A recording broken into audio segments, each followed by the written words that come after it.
Hallo, ja, ik ben nog op zoek. Ik ben nog op zoek naar een paard. Maar dit paard loopt net weg.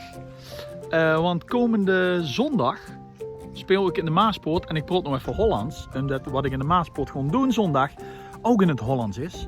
Een zelfgeschreven, kijk daar is hij nog. Een zelfgeschreven toneelvoorstelling. De Vier Heemskinderen, gebaseerd op de oude legende over 4 broers, eigenlijk 4 ridders, die op een fantastisch paard allemaal avonturen beleven. Het gaat over afgehakte hoofden, het gaat over schaken, het gaat over prinsessen, het gaat over kastelen.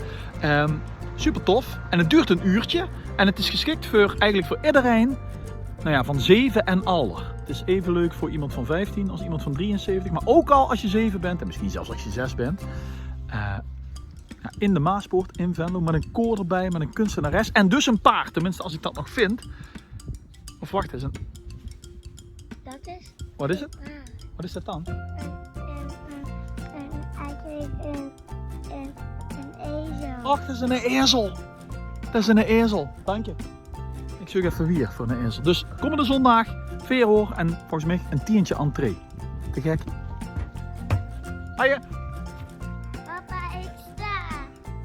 Ja, als we maar niet kunnen springen, hè. Tjus.